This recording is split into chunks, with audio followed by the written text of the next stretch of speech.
Donald Trump is set to accept a very pricey gift from the royal family of Qatar, taking delivery of a Boeing 747 that will be used as Air Force One during his second term.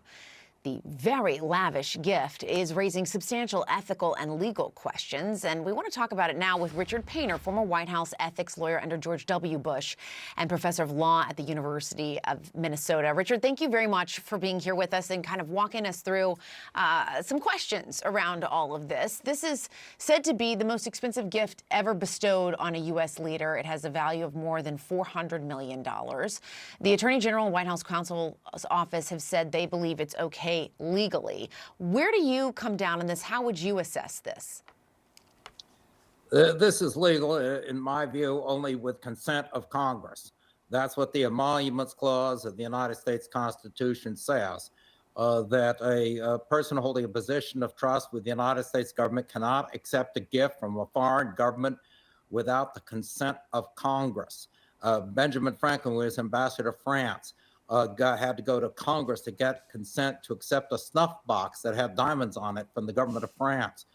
That's what the Emoluments Clause says. And this airplane can only be accepted by President Trump if Congress consents. And to say, well, it's given to his presidential library rather than to him, that doesn't make any sense. He's going to be using this plane for the next 4 years.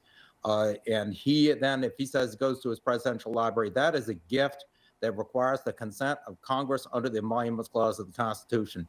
That's very, very clear. We can't have our president or anyone else being influenced by foreign government gifts. And that's why Congress needs to have control over that. And that's why the Constitution requires that they do. And Qatar, I got to say, is a very wealthy country. I understand that they also have been spending over $1 billion supporting Hamas over the years. It's somewhat ironic for the United States to be accepting a gift from Qatar.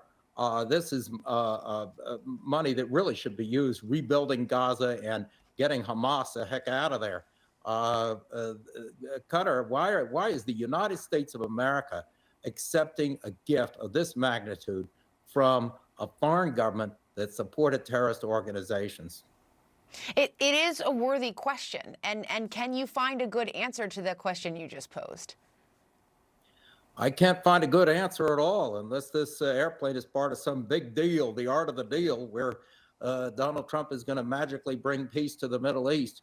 But the last time around, the Abraham Accords, the Trump administration was not able to establish a lasting peace. And once again, Qatar has, along with Iran and some other countries, supported organizations that destabilize the Middle East.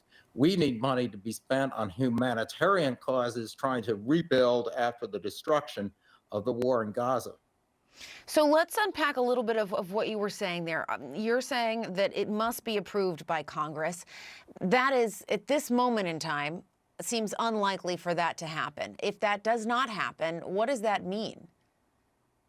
I don't think that Donald Trump can accept it. It's unconstitutional. Now, of course, the Emoluments Clause of the Constitution does not have a specific penalty attached, but the House of Representatives can impeach a government official for accepting unconstitutional emoluments from foreign governments.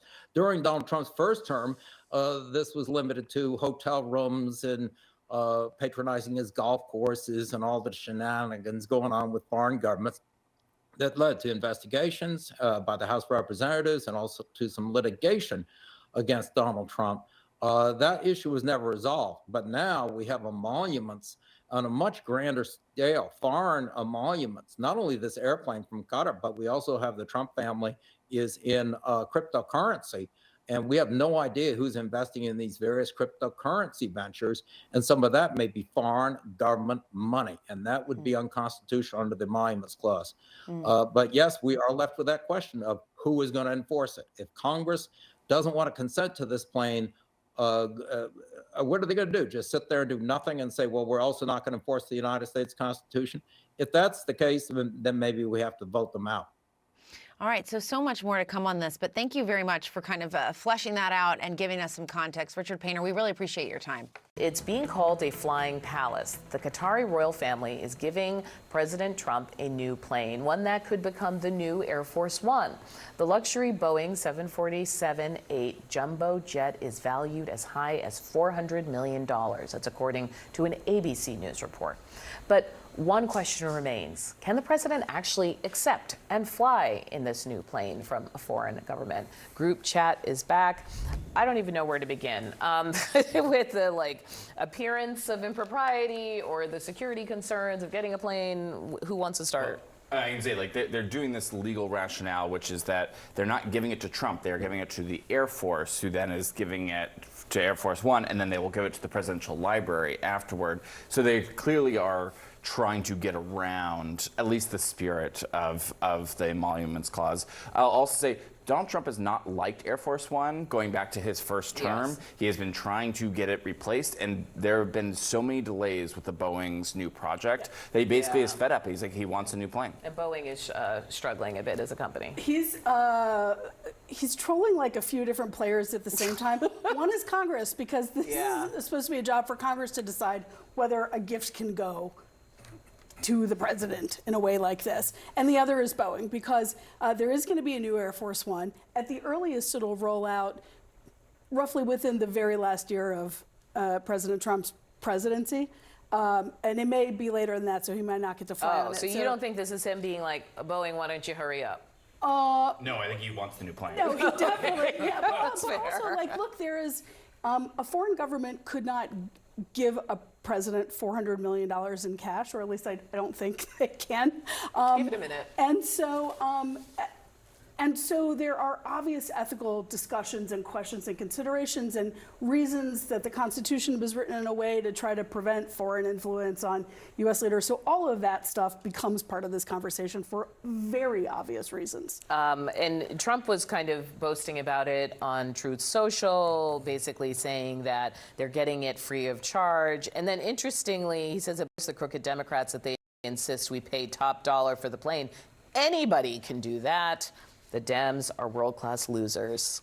Well, this is a scandal There's 3 in plain exclamation sight. points there. You think so? Well, imagine if this was happening secretly and then it was suddenly exposed. The fact that it's out there and Trump saying, here's what we're going to do, not only is it an infringement of the Constitution, even if they say it's going to the Pentagon, if Trump gets to keep the plane at the end, it's a gift to Trump. The second point is, if you accept a plane from a foreign power, you're going to have to spend hundreds of millions of dollars checking that there's no surveillance devices on that plane. You don't know where it's been.